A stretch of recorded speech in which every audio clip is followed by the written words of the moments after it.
Number 163 મળે ફળે. ગુરુ હયું અમૃત છે ને આહયામાં ઝેર છી. ગુરુદેવની સેવા વિના હૈયે મટે નહીં વેર રે. ગુરુદેવની સેવા વિના હૈયે મટે ન વેર રે.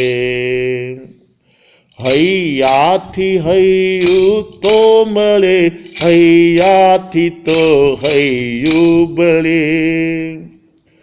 ગુરુદેવના હૈયા વગર હૈયું કદીએ ના મળે.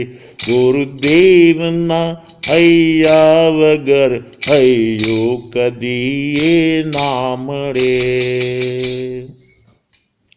જેમ સંસારી સંતાન પાસે રિદ્ધિ સિદ્ધિ સમૃદ્ધિ અને પ્રત્યેક સગવડતા આપનારા સાધનો છે, પરંતુ સંતાને માનું હૈયું સમજવા પ્રયત્ન કર્યા જ નહીં તો માના હૈયા વગર બધું લુખું ને સૂકું જ હોય છે. અરે ફીકું હોય છે. માનું હૈયું નથી તો કાંઈ નથી, માનું હૈયું છે તો કાંઈ ન હોવા છતાં બધું છે. તેમ શિષ્ય પાસે 5 મહાવ્રત છે, 5 સમિતિ છે, 3 ગુપ્તી છે, તપ છે, જપ છે, અરે શુભ વિચાર છે, વાણી છે, વર્તન છે. પોતાની પાછળ ગાડીઓ દોડાવનાર ભક્તનો પ્રભાવ પણ છે, માન પણ છે, સન્માન પણ છે, પૂજા અને પ્રતિષ્ઠા છે. પ્રભાવક પ્રવચન કરનાર જોશીલી જબાન પણ છે. અરે પોતાનો પડતો બોલ ઝીલનાર બહોળો શિષ્યો વર્ગ પણ છે.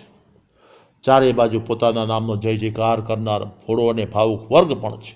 છતાં પોતાના ગુરુ પરમાત્માના હૈયાની ઓળખાણ કે પીછાણ નથી તો પોતાનું પુણ્ય પોતાને પછાડનાર બને છે. ગુરુ હૈયાનું અમૃત શિષ્યના મહાવ્રત સમિતિ ગુપ્તી તપ જપ આદિને અમૃતમય બનાવી દે છે.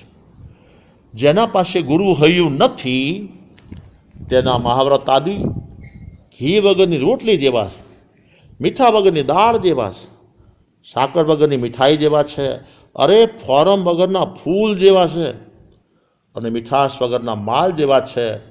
હજી આગળ વધીને કહું ને તો પ્રાણ વગરના કલેવર જેવા છે. જે શિષ્ય ગુરુ હૈયાનો પ્રેમ મેળવેલો જ નથી તેણે જીવનમાં ગમે તેટલું મેળવ્યું હોય છતાં કંઈ મેળવ્યું નથી. જેણે ગુરુ કૃપા મેળવી એને બધું મેળવ્યું છે. ગુરુ હૈયાના સ્પર્શ વગર શિષ્યાદિ વર્ગના વિષયો વિરામ પામતા જ નથી અને કશાયો શાંત થતા નથી. ગુરુ હૈયાનું અમૃત શિષ્યના સ્વભાવનું પરિવર્તન કરી આપવા સમર્થ છે. જેમ પારસમણીના સ્પર્શથી લોઢું સુવર્ણમાં પરિવર્તન પામી જાય છે, તેમ ગુરુ પરમાત્માના હૈયાની ઉર્મી મેળવનાર શિષ્ય વિભાવમાંથી સ્વભાવ ભાવમાં રમતો થઈ જાય છે. દ્રષ્ટાંત પંડિત ઇન્દ્રભૂતિ પંડિતાઈની રાય મગજમાં ભરીને વર્ષોથી ફરે છે. પરમાત્મા મહાવીરના પ્રથમ જ મિલને કૃપા કિરણ મળતા ઇન્દ્રભૂતિનો અહમ ઓગળી ગયો. પુસ્તકીય જ્ઞાનમાં પરિવર્તન આવી ગયું. અનુભવ જ્ઞાને જીવનમાં આસન જમાવી દીધું.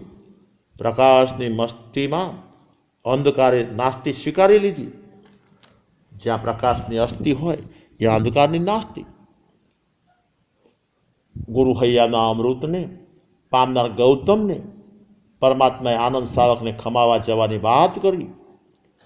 6નું પારણું હોવા છતાં શિષ્ય ગુરુ પરમાત્મા સાથે અપીલ દલીલ વાદ વિવાદ ચર્ચા વાર્તા એમાં ઉતરવા તૈયાર થતું નથી. આ ગુરુ હૈયાના અમૃતનો પ્રત્યક્ષ પુરાવો છે. આજના કાળમાં તો નાનું સૂનું પદ પણ પદવીધરમાં પાવર પૂરીને પછાડનાર બનતું જોવા મળે છે.